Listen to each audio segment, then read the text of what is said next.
Perlawanan Patimura. Sebab-sebab perlawanan Patimura. Yang pertama, penindasan Belanda terhadap rakyat Maluku. Yang kedua, rakyat Maluku diwajibkan untuk menyerahkan hasil bumi kepada Belanda. Dan yang ketiga, adanya pengerahan tenaga untuk menjadi serdadu Belanda. Akibat kebijakan kolonial Belanda tersebut, maka rakyat Maluku melakukan pemberontakan di bawah pimpinan Patimura.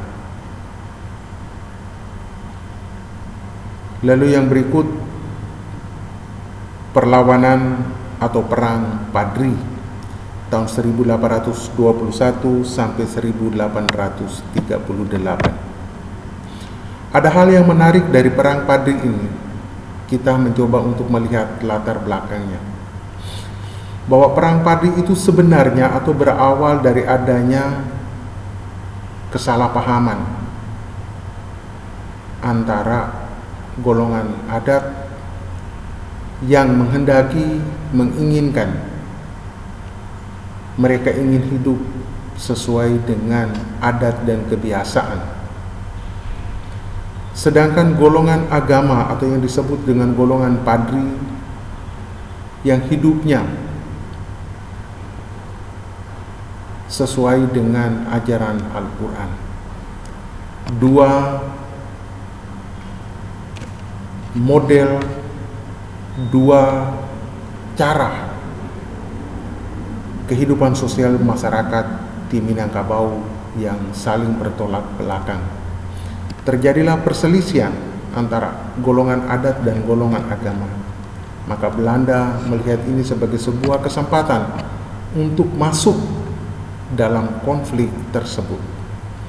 Belanda membantu golongan adat untuk melawan golongan atau kaum agama.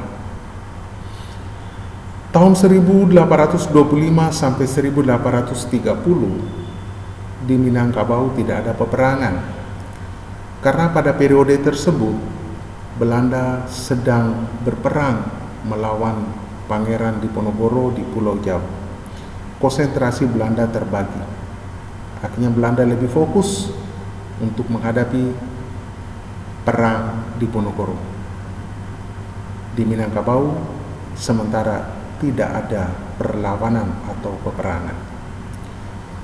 Setelah selesainya perang Diponegoro tahun 1830, Belanda kembali lagi ke Minangkabau dengan harapan untuk melanjutkan perlawanan terhadap golongan Padri.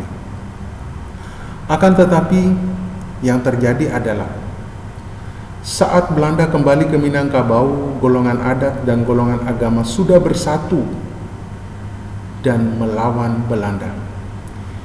Nilai yang kita ambil dari perang Padri di tahun 1830 sampai 1838 ini adalah membangun kekuatan bersatu untuk melawan penjajahan, karena golongan agama dan golongan adat sudah mulai menyadari bahwa dengan persatuan maka kita bisa melawan kolonialisme dan imperialisme.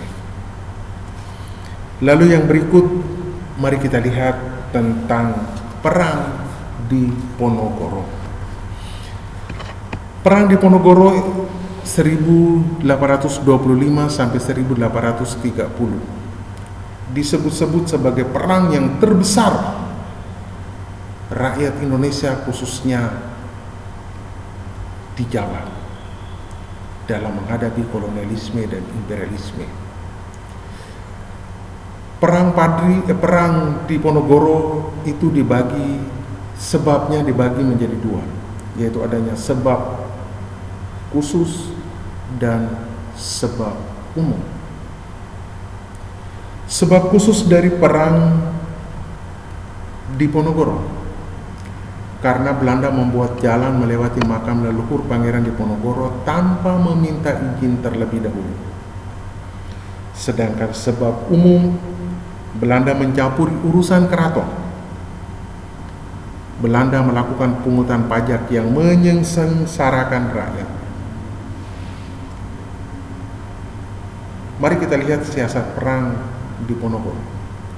Siasat perang Diponegoro dalam menghadapi Belanda, Pangeran Diponegoro menggunakan siasat perang gerilya. Apa itu perang gerilya? Perang dengan melakukan serangan secara tiba-tiba dan juga menghilang secara tiba-tiba. Untuk menghadapi Pangeran Diponegoro dengan sistem gerilya tersebut, Belanda menggunakan sistem benteng stelsel. Artinya, mempersempit ruang gerak Pangeran Diponegoro. Itulah perang Diponegoro.